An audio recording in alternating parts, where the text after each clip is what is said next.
Hi everyone, Cat here, your favorite ginger bibliophile. And it's gonna be Monday when this goes up, so Grim Tales. Now, can I stay awake to finish the day's recording after reading this? That's the real question. And the puppies are awake because it's actually not even 11 a.m. yet, even though they woke me up at like 6:30 this morning, throwing blinds and cussing out the neighbors and like I don't know what Lil Man was doing up before 7 a.m. when you usually have to force him out of bed by 11. He was already in here cussing out the neighborhood. So we'll see. I just before I hit record, I got my little kiss attack, and now he's throwing something in the molars. So we'll see how that goes. And oh, we've got a long new one today. Number 90, The Young Giant. So it's a good thing I got my water. So settle in or get your headphones on and go do them dishes and fold that laundry that's been sitting in the basket for a week. We got a story today that hopefully has an actual giant in it. A farmer had a son no bigger than the size of a thumb. After some years had passed, his son did not show the least sign of getting any bigger or even growing so much as a hair's breadth. One day, when the farmer was preparing to go out in the field to do some plowing, the little fellow said, "Father, I want to go with you." "You want to go with me?" asked the farmer. "Well, I think you'd better stay here. You're of no use to me out there, and you could get lost." When he heard that, Thumbling began to cry, so his father stuck him in his pocket and took him along in order to have some peace and quiet. Well, I mean, if you left him there and went, he'd still get some peace and quiet, but kind of good fathering. We'll go with it. Once he was out in the field, he pulled his son out again and set him down in a freshly plowed furrow. As the boy was sitting there, a big giant came over the hill. "Do you see the big boogeyman over there?" said the father, who just wanted to scare the little fellow so he would behave. "He's coming to get you." It took the giant only a few steps with his long legs before he reached the furrow. Then he lifted Thumbling up carefully with 2 fingers, examined him, and carried him away without saying a word. The father stood there so petrified with fright that he could not utter a sound. He was certain his child was now lost to him, and he would never set eyes on him again. I just am surprised that a giant could pick up something the size of a human thumb with 2 fingers and not, squish him. Like, I would possibly have trouble with, not breaking the delicate little thing. And I shop in the children's department. In the meantime, the giant took the boy home and let him suckle at his breast. So, is it a boy or girl? I got some questions. Or the giant's kind of not the same anatomy. The thumbling grew and became big and strong like most giants. When 2 years had passed, the old giant took him into the woods to test him. "Pull up a stick for yourself." So maybe he just wasn't getting the right nutrients. He wasn't actually human. Where did the sun come from? Mommy was getting frisky. By now, the boy had become so strong that he tore up a young tree right out of the ground, roots and all. But the giant thought, "We must do better than that." So he took him home again and nursed him for 2 more years. So it is a boy giant that's nursing. Okay, I thought I had maybe misread that the first time. When he tested him once more, the boy's strength had increased so much that he could tear an old tree out of the ground. Yet it still was not enough for the giant, who nursed him another 2 years, and when he then took him to the woods, he said, "Now make sure you tear up a stick of a decent size." The boy tore up the thickest possible oak tree right out of the ground, so that it cracked in two, and this was mere child's play for him. "That's enough now," said the giant. "You've learned all you need to know." How to pull up trees is all he needs to know? Okay. And he took him back to the field where he had found him. His father was plowing there as the young giant came over to him and said, "Look, father, look what a fine man your son has grown up to be." The farmer was frightened and said, "No, you're not my son. I don't want you. Go away." "Of course I'm your son. Let me do your work. I can plow just as well as you can, and even better." "Oh, little man, what do you think? Is you actually a big boy? You just need more, giant nutrients." Mm-hmm. Huh. Who's my little fake lab? Yeah, you're gonna do it, aren't you? Am I gonna get a kiss attack?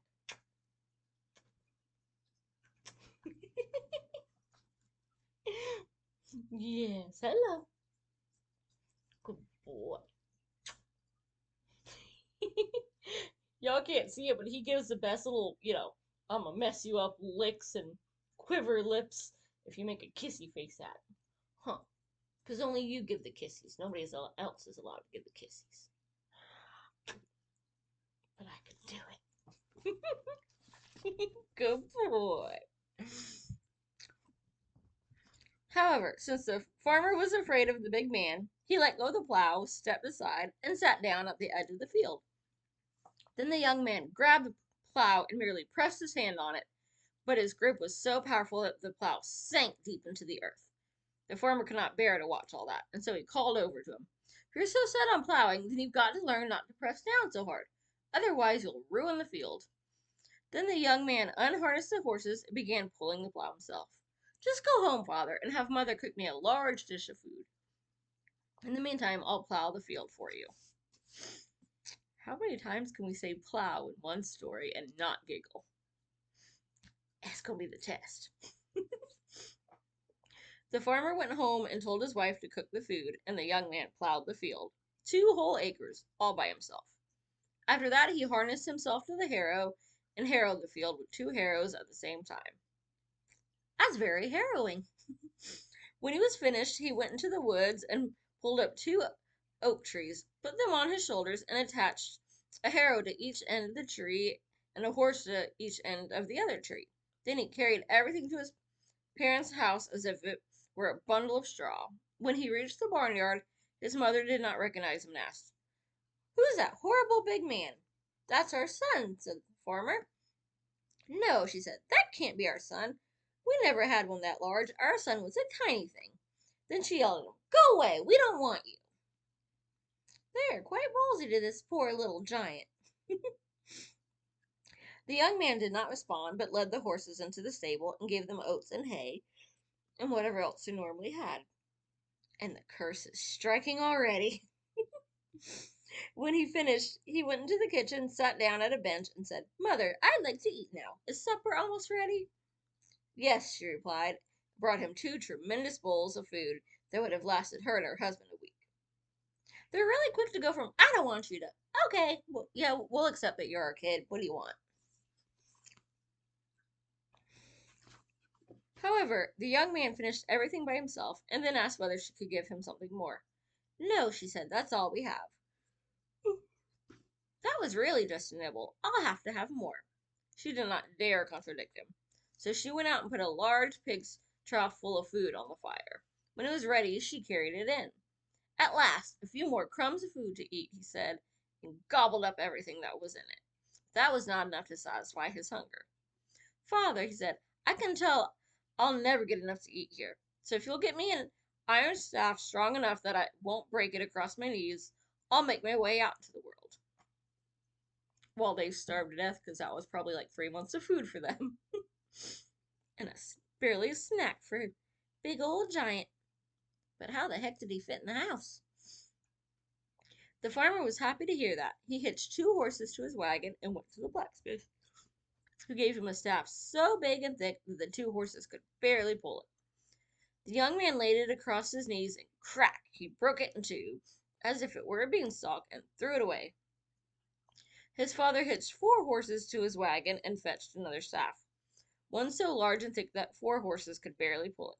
Once again his son snapped it across his knees and threw it away. "Father, this one's no use to me. You've got to harness some more horses and fetch a stronger staff." He's quite demanding for some dude that's been away for 6 years. Does he think they're made of food and money? Then his father hitched up 8 horses to his wagon and brought back a staff so large and thick that 8 horses could barely pull it. When his son took it in his hand, he immediately broke off a piece from the top and said, "Father, I see that you can't get the kind of staff I need, so I won't stay around here any longer." I just spent all that money on all that iron. What the heck's he gonna do with it? Hopefully he can melt it back down. The young man went away, and he began passing himself off as a journeyman blacksmith. Soon he came to a village that had a blacksmith among its inhabitants. He was a greedy man who never gave anyone a thing and kept everything for himself. The young man went to the smithy and asked him whether he could use a journeyman. Yes, said the blacksmith, who looked him over and thought, that's a sturdy fellow. Like, how is he this ginormous, super strong giant? But yet everyone confuses him as just like a strong, normal human. Like, one person can do more than what 8 horses can handle, but he can fit in a normal building. Something don't add up. He'll certainly be good at hammering, and he's sure to earn his keep. Then he asked, how much wages do you want? None at all, he answered, but every 2 weeks, when the other journeymen receive their wages, I shall give you 2 blows that you must be able to withstand. Well, the miser voiced great satisfaction with the terms, because he thought he could save money this way. The next morning, the strange journeyman was supposed to hammer first. When the master brought out a red-hot bar and the journeyman dealt the blow, the iron flew all over in pieces, and the anvil sank so deep into the ground that he could not get it out again. The miser became furious and said, that's all. I can't use you anymore. You hammer much too roughly. What do I owe you for that one blow? I'll give you just a tiny tap, that's all, said the journeyman, and he lifted his foot and gave him such a kick that he flew over 4 stacks of hay. Then the journeyman picked out the thickest iron staff he could find at the smithy, used it as a walking stick, and went on his way. After he had been traveling for a while, he came to a large farming estate and asked the bailiff if he needed a foreman. I thought bailiff had to do with jails, not farming. Learn something new, maybe. Yes, said the bailiff. I can use one. You look like a sturdy and able fellow. What would you like your wages to be for the year? Again he answered that he did not want to be paid, but that the bailiff would have to withstand 3 blows that he would give him at the end of every year. The bailiff was satisfied with that, for he too was a miser. The next morning the hired workers got up early because they were supposed to drive to the forest and cut wood, but the young man was still in bed. One of the workers called to him, hey, it's time to get up. We're going to the forest, and you've got to come with us. Not yet, he replied in a rude and surly voice. You all go. I'll get there and back before the rest of you anyway. Then the workers went to the bailiff and told him the foreman was still in bed and would not drive to the forest with them. The bailiff told them to wake him up again and order him to hitch up all the horses, but the foreman answered just as he had before. You all go. I'll get there and back before the rest of you anyway. So he remained in bed another 2 hours. When he finally managed to get up, he fetched 2 bushels apiece from the loft, cooked himself a porridge, and took his own sweet time in eating it. After that was done, he went out and hitched up the horse and drove to the forest. Near the forest was a ravine through which he had to drive.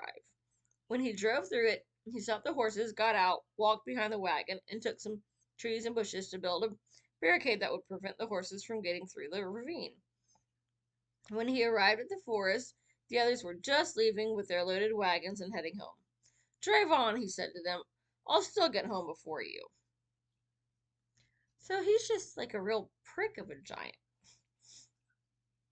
He did not drive very far into the forest, for as soon as he saw 2 of the biggest oak trees, he ripped them out of the ground, threw them into his wagon, and turned back. When he reached the barricade, the others were still standing around, since they had been prevented from getting through. You see, he said, if you had stayed with me, you'd have made it home just as quickly, and you'd have had another hour's sleep. He wanted to drive on, but his horses could not work their way through the barricade. So he unharnessed them, set them on top of the wagon, took hold of the shaft, and whisked everything through as easily as if the wagon were loaded with feathers. Once he was on the other side, he said to the workers, you see, I got through faster than you, and he drove on while the others had to stay where they were.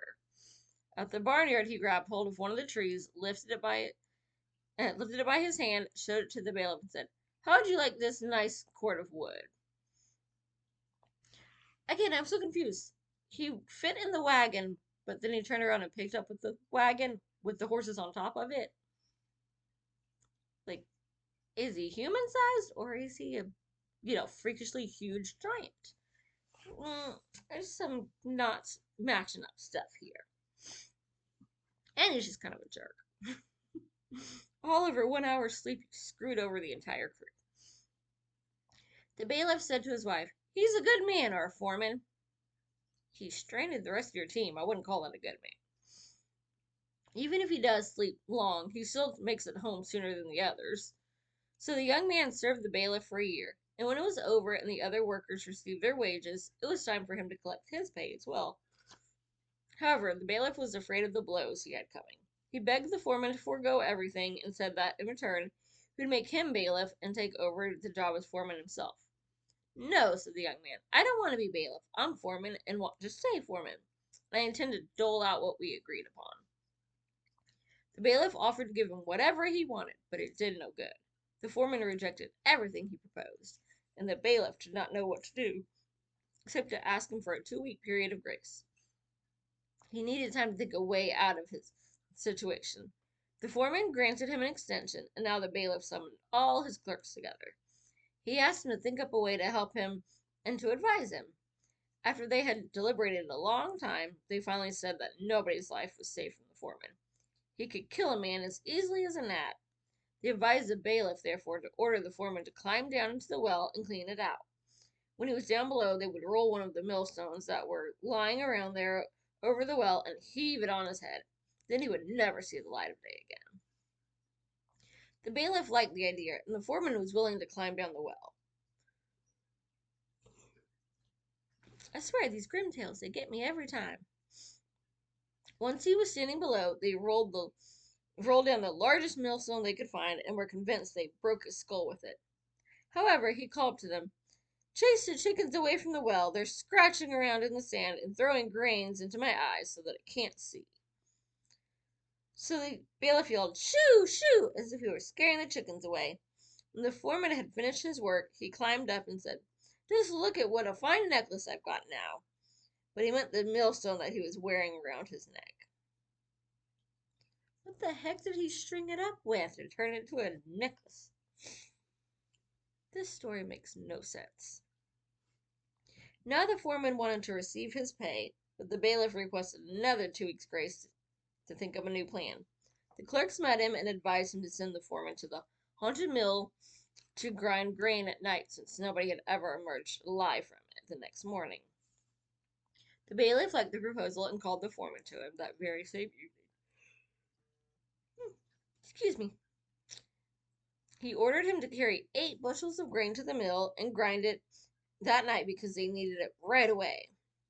So the foreman went to the loft, put 2 bushels in his right pocket and 2 in his left.